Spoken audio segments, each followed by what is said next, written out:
چہرہ دیکھو اپنا آئینے میں جا کر انکل، ٹماٹر کی طرح لال ہو رہا ہے، اور پھر کہتے ہو مجھ میں انٹرسٹڈ نہیں۔ اف، ریلیکس انکل، میں بھی تم جیسے بوڑھوں میں انٹرسٹڈ نہیں۔ پھٹی آنکھیں، گہرے ہوتے سانس، دانتوں تلے بے دردی سے چباتے ہونٹ، پیشانی پر چمکتا پسینہ۔ اس کی حالت از خود بتا رہی تھی وہ کس قدر انٹرسٹڈ ہو چکا ہے۔ اس کی حالت دیکھ وہ بے اختیاری کہکا لگا بیٹھی۔ اسے یوں اپنا مذاق اڑاتا دیکھ شامیر نے تیزی سے اپنا سر جھٹک کر پیشانی پر آتا پسینہ صاف کیا۔ دل کو سنبھالو انکل، کچھ زیادہ ہی تیز دھڑک رہا ہے۔ اس کے دل کے مقام پر اپنا ہاتھ رکھ کر استہزائیہ انداز میں کہتی وہ آگے بڑھ گئی۔ Welcome to our channel novels by Hasan Kanwal. السلام علیکم لسنر، میں ہوں آپ کی ہوسٹ لائبہ سمیر، اور میں حاضر ہوئی ہوں حسن کنول کا بہت ہی چٹپٹا سا مزیدار سا ناول وفائے یار کی قسط نمبر 5 لے کر۔ چٹپٹا اور مزیدار یہ ناول اس لیے ہے کیونکہ یہ بہت ہٹ کے ناول ہے باقی دوسرے ناول سے۔ جیسے اکثر عموماً ناولس میں رومانس ہوتا ہے، اس ناول میں رومانس کے ساتھ ساتھ ایک ہمارے معاشرے کی تلخ حقیقت بھی بیان کی گئی ہے کہ کس طرح سے بیٹوں کو بیٹیوں پر فوقیت دی جاتی ہے، ٹھیک ہے۔ تو جیسے جیسے ناول آگے بڑھتا جائے گا اس کا چٹپٹا پن بھی بڑھتا جائے گا۔ تو چلیے ہم اسٹارٹ کرتے ہیں ناول، ٹھیک ہے۔ تم باہر کیسے نکلیں؟ وہ سب سے گلے مل کر فوراً ہی اس کی جانب آیا، اس کا نازک بازو دبوچ کر ہجوم سے نکالتا، سائیڈ میں لا کر ان بلوری آنکھوں میں جھانکتے ہوئے دانت پیستے ہوئے پوچھنے لگا، تو کیا مر جاتی بھوک سے وہاں؟ مقابل نے اسی کی طرز میں جواب دیا تو اس کی پکڑ ڈھیلی پڑی۔ اس کے تو ذہن میں آیا ہی نہیں کہ وہ لڑکی بھوکی بھی ہو سکتی ہے۔ تھوڑا شرمندہ سا ہوا۔ کھانا کھا لیا؟ اس بار لہجے میں تھوڑی نرمی تھی۔ تو کیا تمہارا انتظار کرتی؟ وہ طنزیہ مسکراہٹ کے ساتھ استفسار کرنے لگی۔ چلو گھر چلیں، بازو چھوڑ کر ٹھنڈے لہجے میں کہتا وہ آگے چل دیا۔ کیا؟ چلو اب گود میں اٹھا کر لے کر چلوں کیا؟ وہ آگے چلا مگر صرف 2-3 قدم بعد ہی اس نے محسوس کیا وہ پیچھے نہیں آ رہی۔ پلٹ کر دیکھا تو وہ اپنی جگہ ہی منجمد کھڑی اسے گھوری سے نواز رہی تھی۔ اس خوبصورت لڑکے نے خاصا جھنجھلاتے ہوئے انداز میں استفسار کیا، بڑی خواہش اٹھ رہی ہے مجھے گود میں اٹھانے کی؟ مقابل فوراً ہی چھوٹی آنکھیں کر ترچھی نگاہوں سے اسے گھورتی محظوظ انداز میں پوچھنے لگی۔ اس کی بات سن پہلے تو وہ ہونٹوں کو گول کر کے ہلکا سا مسکرایا جیسے کچھ یاد آیا ہو اسے، پھر تیزی سے ایک ہی جست میں اس تک آیا۔ وہ اتنی تیزی سے آیا تھا کہ وہ ایک لمحے کے لیے گھبرا کر پیچھے ہوئی۔ پیچھے دیوار تھی ہٹکی۔ فلرٹ کرنے کی کوشش کر رہے ہو مجھ سے؟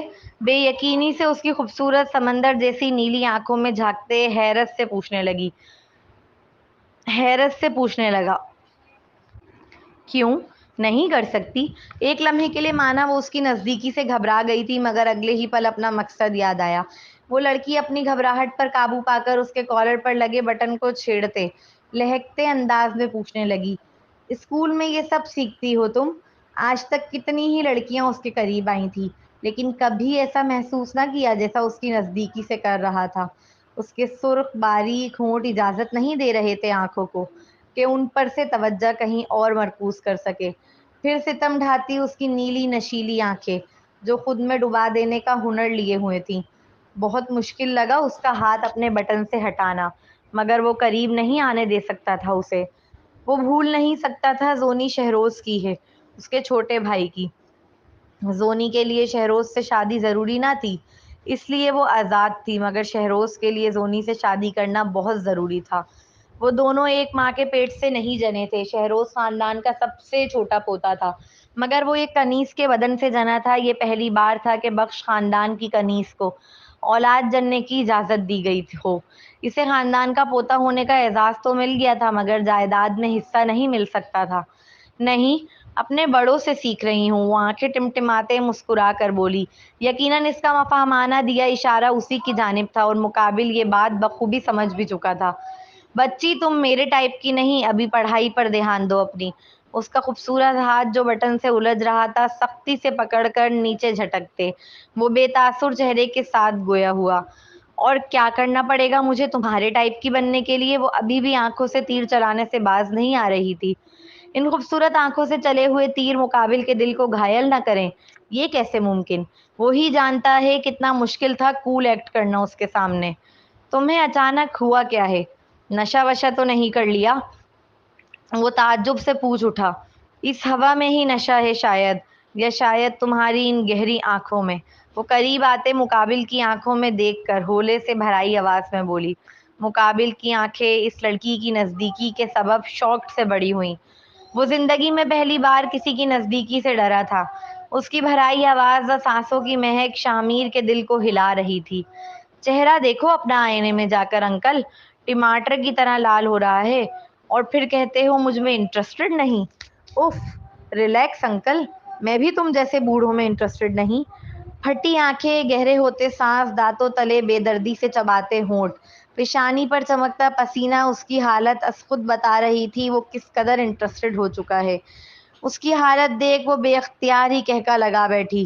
اسے یوں اپنا مذاق اڑاتا دیکھ شاہمیر نے تیزی سے اپنا سر جھٹک کر پیشانی پر آتا پسینہ صاف کیا۔ دل کو سنبھالو انکل، کچھ زیادہ ہی تیز دھڑک رہا ہے۔ اس کے دل کے مقام پر اپنا ہاتھ رکھ کر استہزائیہ انداز میں کہتی وہ آگے بڑھ گئی۔ شاہمیر اس بلا کو دیکھتا رہ گیا تھا جو چند لمحوں میں اس کے دل کو ہلا کر چلی گئی۔ انکل اب چلو بھی، میں نہیں چاہتی کہ حویلی کے لوگ سمجھیں کہ میں بھاگ گئی اور خواہ خواہ کا ڈرامہ ہو۔ وہ پیچھے پلٹی تو وہ ابھی بھی اپنے دل کے مقام پر ہاتھ رکھے کھڑا نہ جانے کن سوچوں میں مگن تھا۔ وہ بلند آواز لگا کر اسے خود کی جانب مخاطب کر کے سنجیدگی سے گویا ہوئی۔ وہ خاصا منہ بگاڑ کر اپنی آنکھیں گھماتے ہوئے اس کی ذات سے اپنے عاجز آ جانے کا مظاہرہ کر رہا تھا، جسے زونی نے مکمل اگنور کیا۔ دوبارہ انکل کہا نا تو دیکھنا پھر۔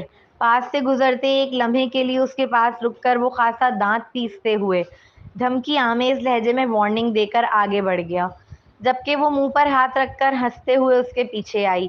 اپنی گاڑی کا ٹوٹا شیشہ دیکھ اس کا دل باہر کو آنے کا تھا۔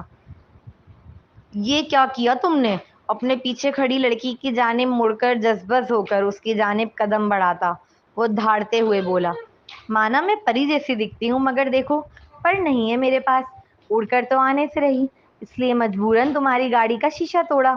اس کی آنکھوں میں بھڑکتے شعلے دیکھ وہ سمجھ چکی تھی اب شامت آن پڑی ہے۔ تیزی سے اپنا سر پیچھے کی جانب گرا کر دنیا جہاں کا بھولا پن و معصومیت اپنے چہرے پر طاری کیے بےچارگی سے بولی۔ اس لمحے وہ زہر معلوم ہو رہی تھی شامیر کو۔ اپنے ہاتھ گلا دبانے والے انداز میں اس کے آگے کیے، پھر آسمان کو چھوتے غصے کو کنٹرول کرنے کی صحیح کرنے لگا۔ آہ! وہ ہوا میں ایک گہرا سانس لے کر چیختے ہوئے اپنا غصہ پینے کی کوشش کر رہا تھا۔ تم شکر کرو کہ تم لڑکی ہو، اپنے ہاتھ اس کے گلے سے ہٹاتے دانت پیستے ہوئے کہا۔ لڑکی نہیں، بچی۔ وہ اپنے چمکتے دانت کی نمائش کرتے اس کے الفاظوں کی تصحیح کرنے لگی، جس پر وہ مزید اپنے دانت کچکچانے لگا، جبکہ دوسری جانب اس کا سرخ ہوتا چہرہ کافی کیوٹ لگ رہا تھا مقابل کو۔ وہ تو غصے میں بھی حسین لگتا تھا، یہ تو پہلی بار غور کیا تھا اس نے۔ آگ سے کھیلنا بند کرو ورنہ جل جاؤ گی۔ وہ سمجھ چکا تھا دانستہ طور پر مزید اس کے غصے کی آگ کو بھڑکا رہی ہے وہ، اس لیے وارن کرنے لگا۔ شاید جلنے کا شوق ہے مجھے۔ ڈٹائی سے اس کے چہرے کو بغور دیکھتے اس ہینڈسم لڑکے کی دی وارننگ کو ذرا خاطر میں نہ لاتے ہوئے مسکرا کر کہا۔ اس لمحے اس کی مسکراہٹ تن بدن میں آگ لگاتی معلوم ہوئی۔ وہ اس کی سب سے پسندیدہ گاڑی تھی جسے وہ کسی کو ہاتھ تک لگانے نہ دے، مگر سامنے کھڑی آفت نے اس کے شیشے کو بے دردی سے توڑ ڈالا تھا۔ وہ کیسے آگ بگولا نہ ہوتا اوپر سے بجائے معافی مانگنے کے ڈٹائی کا اعلیٰ مظاہرہ کرتے مسکرا کر دکھا رہی تھی۔ اف! وہ منہ سے جھنجھلا کر سانس خارج کرتا ڈرائیونگ سیٹ کی جانب بڑھا، جبکہ مقابل پیچھے کی جانب۔ پیچھے کہاں جا رہی ہو؟ اسے پیچھے کی جانب جاتا دیکھ وہ الجھ کر پوچھ اٹھا۔ ڈگی میں بیٹھنے، وہ معصومیت سے بولی۔ واٹ؟ خاصا حیرت سے۔ آگے تو آگ لگی ہوئی ہے، اے سی کام نہیں کرے گا، اس لیے پیچھے ٹھنڈک میں بیٹھوں گی، اس نے دبی دبی ہنسی کے ساتھ مقابل کو دیکھ کر کہا، جس پر وہ اس کی مفہومانہ بات کا مطلب سمجھتے دانت پیستے ہوئے اسے گھورنے لگا۔ ہو گیا، کافی ٹھنڈا تھا، ہنسی نہیں آئی مجھے۔ وہ دونوں ہاتھ فولڈ کر چہرے پر سنجیدگی طاری کیے ذلیل کرتے ہوئے بولا، آپ کا آئی کیو لیول 0 ہے انکل، تو اس میں مجھ بیچاری معصوم کی کیا غلطی؟ لطیفہ سمجھنے کے لیے بھی تو عقل کی ضرورت ہوتی ہے نا۔ چلے کوئی نہیں، اگلی بار آپ کے لیول کے مطابق لطیفہ سناؤں گی تاکہ آپ کو مشکل نہ ہو سمجھنے میں۔ وہ ترکی پہ ترکی مار گئی تھی۔ شامیر لال پیلا ہو کر اس کا چہرہ دیکھنے لگا۔ دوبارہ انکل کہا نا تو اچھا نہیں ہوگا. چپ چاپ بیٹھو گاڑی میں آ کر. سمجھ چکا تھا وہ لڑ نہیں سکتا اس اپ ڈیٹ ورژن آفس سے. آگ بگولا ہو کر وہ گاڑی میں بیٹھا. زونی نے اپنے لیے خود ڈور اوپن کیا. اس کی سیٹ پر شیشے کے چھوٹے ٹکڑے پڑے تھے. اس نے ہاتھوں سے ہٹانے کی نیت سے جیسے ہی ہاتھ شیشے کے بکھرے ٹکڑوں کی جانب بڑھایا، فوراً ہی شامیر نے اس کا ہاتھ کانچ کے ٹکڑوں کو مس کرنے سے پہلے پکڑ لیا. کیا کر رہی ہو؟ چپ جائیں گے. اس کے لہجے میں فکر کا عنصر نمایاں تھا. زونی کوئی چھوئی موئی کی گڑیا نہیں ہے. ہاتھ اٹھاؤ اپنا. یہ پہلی بار تھا زندگی میں کہ جب کوئی اس کے لیے اپنی فکر ظاہر کر رہا تھا، مگر آگ لگی تھی دل میں یہ دیکھ کے کہ وہ اس کے دشمنوں میں سے ایک تھا. آمن ہو، شہروز ہو یا شامیر، اس کے نزدیک تینوں ہی اس کے دشمن تھے. ان تینوں کو جتنے حقوق ملتے تھے اتنے ہی اس کے سلب کیے جاتے تھے. اس کے باپ نے کبھی اسے گود میں نہیں لیا، جبکہ ان تینوں کو پوری حویلی سر پر اٹھا کر رکھتی ہے. اگر شامیر کی جگہ کوئی اور اس کے لیے اتنی فکر ظاہر کرتا تو وہ بڑی احسان مند ہوتی اس کی، مگر سامنے شامیر تھا، اس کا کزن، حویلی کے شہزادوں میں سے ایک. ایک لمحے میں اس لڑکی نے آنکھیں بدل لیں. شامیر نے حیرت و الجھے پن سے اسے دیکھا. اس کی آنکھوں میں اچانک ہی عجیب سا کچھ ابھر آیا تھا. شامیر پڑھ نہیں سکا مگر ہاتھ ضرور چھوڑ دیا. اس نے شامیر کے سامنے ہی اپنے ہاتھوں سے شیشے کے ٹکڑوں کو سمیٹ کر باہر ڈال دیا. پھر خود گاڑی میں بیٹھ گئی. گاڑی میں اب مکمل خاموشی تھی. شامیر ہر تھوڑی دیر بعد اس سنجیدہ لڑکی کو الجھی نگاہ سے دیکھ رہا تھا، جو پل میں تولا پل میں ماشا لگی اسے. اپنی عادت کے مطابق پاؤں تھک جانے پر اس نے ڈیش بورڈ پر رکھے تو مقابل جذبز ہو کر اس کی جانب متوجہ ہوا، مگر اسے دیکھتا اس سے قبل اس کے خوبصورت و دودھ جیسے مرمری پاؤں پر نگاہ گئی جو زخمی تھے. نظر لگاؤ گے کیا؟ وہ خاصا جھنجھلائی ہوئی نظر آ رہی تھی. اس نے کوئی جواب نہ دیا، لیکن صرف کچھ منٹ بعد گاڑی ایک میڈیکل شاپ کے آگے روکی. وہ حسین نوجوان گاڑی سے اتر کر باہر گیا، مگر وہ تھکن کے سبب آنکھیں موندے بیٹھی رہی. وہ واپس آ کر بیٹھا. اس نے تب بھی آنکھیں نہ کھول کر اسے دیکھنے کی زحمت کی. اچانک ہی اپنے پاؤں پر کسی کا لمس محسوس کرتے تیزی سے مارے شوق کے آنکھ کھلی. کیا کر؟ وہ اعتراضی و کھا جانے والی نگاہوں سے گھورتے ہوئے ابھی پوچھ ہی رہی تھی کہ اس کے ہاتھ میں دوائی لگی روئی دیکھی، اور وہ الفاظ جو منہ میں تھے وہ وہیں رک گئے. اس نے صرف آنکھوں کے اشارے سے دوائی کی شیشی کی جانب زونی کی توجہ مرکوز کی، پھر اس کے سیدھے پاؤں کو ہاتھ میں پکڑ کر اس کے تلوے پر دوائی لگانے کے لیے روئی آگے کی. اس کے ہاتھوں کا گرم و نرم لمس پورے جسم میں برقی رو کی طرح کرنٹ دوڑا گیا. وہ اس کے سیدھے پاؤں پر ابھی دوائی لگانے کے لیے جھکتا، اس سے قبل ہی زونی نے اس کا ہاتھ، جو اس کا پاؤں پکڑے ہوئے تھا، اپنے ہاتھ سے تیزی سے ہٹایا. کیا نظر نہیں آ رہا دوائی لگا رہا ہوں؟ وہ خاصا الجھی نگاہوں سے اس لڑکی کو دیکھ کر پوچھنے لگا. نہیں لگوانی تم سے؟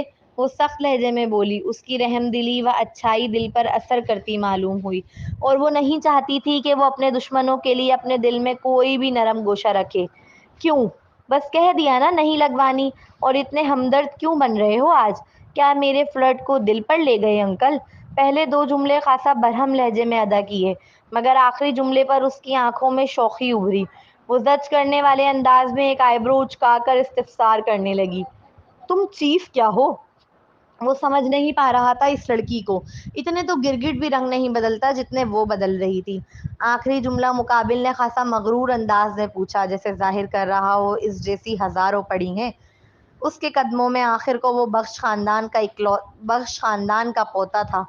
جو تمہاری عقل میں نہ آئے پھر سے اوپر سے آئی تھی. وہ مقابل کو اسی کا جوتا پلٹ مارا.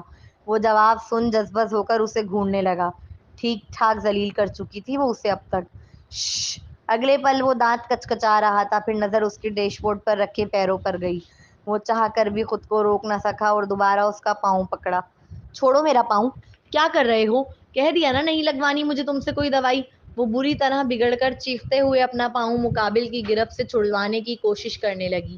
اس نے زندگی میں پہلی بار پینٹ پہنی تھی، جس کے سبب وہ پہلے ہی انکمفرٹیبل تھی. اس پر مقابل کا اس کا پاؤں پکڑ نیچے تلوے پر دوائی لگانا اسے اور زیادہ انکمفرٹیبل کر گیا.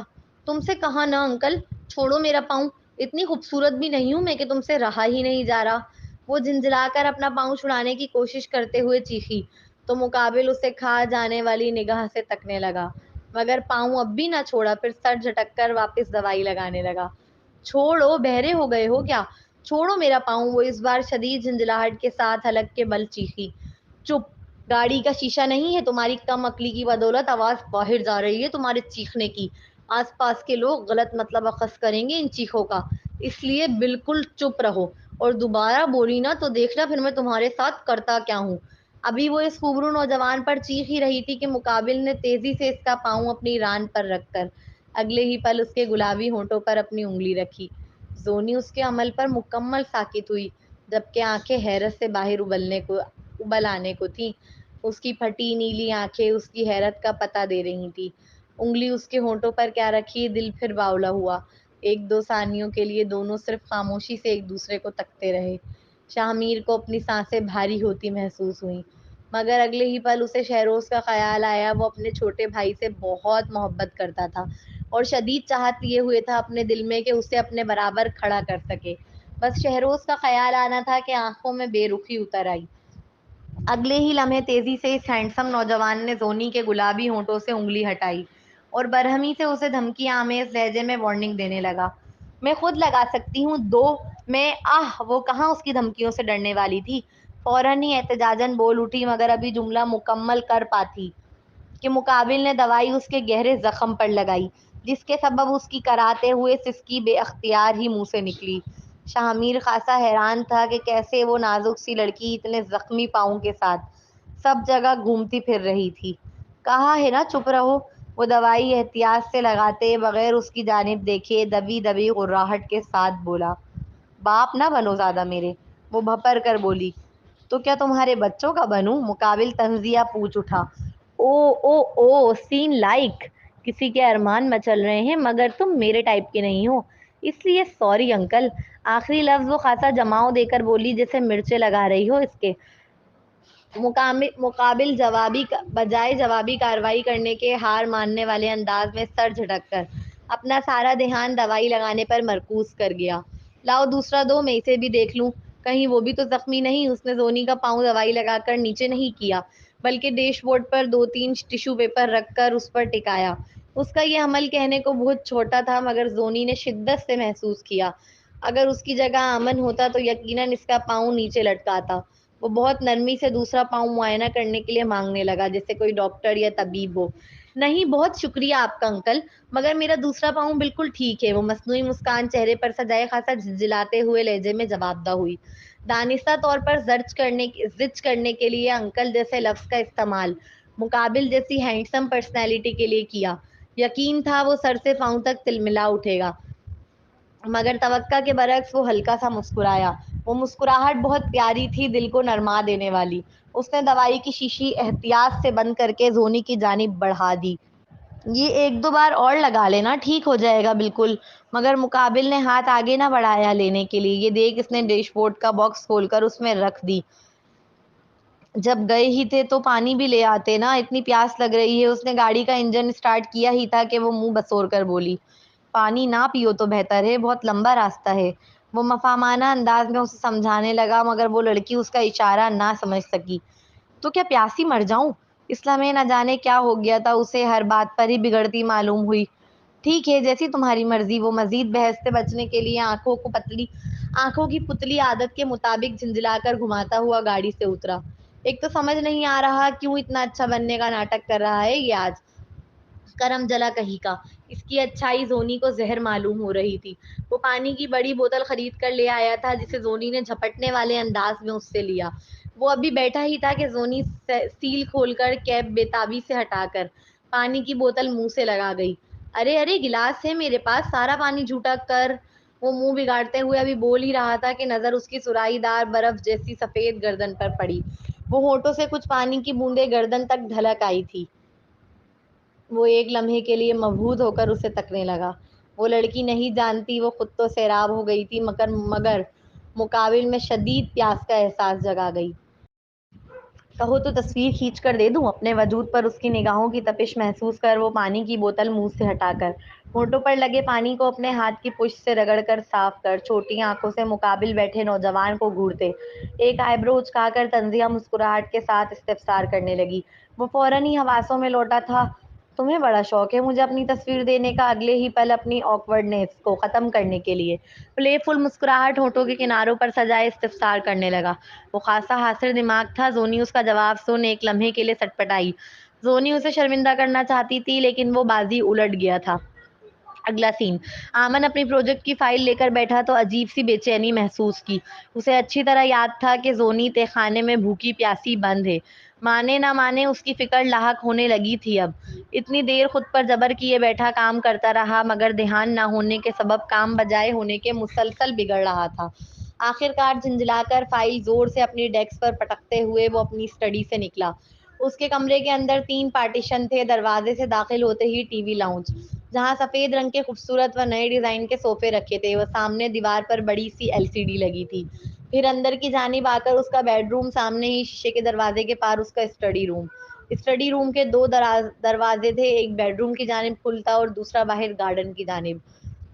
اسے پھول پودوں سے بڑی محبت تھی۔ اس کے گارڈن میں سارے پودے اسی کے ہاتھ کے لگائے ہوئے تھے، جہاں وہ روزانہ پودوں کو پانی ڈالنے سے لے کر صفائی تک سارے کام اپنے ہاتھوں سے کرتا۔ اپنا کمرہ اس نے خود ڈیزائن کروایا تھا۔ وہ اسٹڈی سے باہر آیا تو بیڈ روم کی لائٹس آف تھیں۔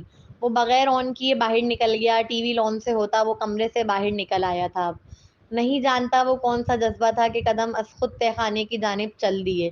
تہ خانے کے تالے کی ایک چابی اس کے پاس ہی رہتی تھی مگر حیران ہوا یہ دیکھ کر کہ دروازے پر تالا ہے ہی نہیں۔ وہ اندر داخل ہوا تو اسکول کے سفید دوپٹے سے ڈھکا اندھیرے میں ایک وجود لیٹا نظر آیا۔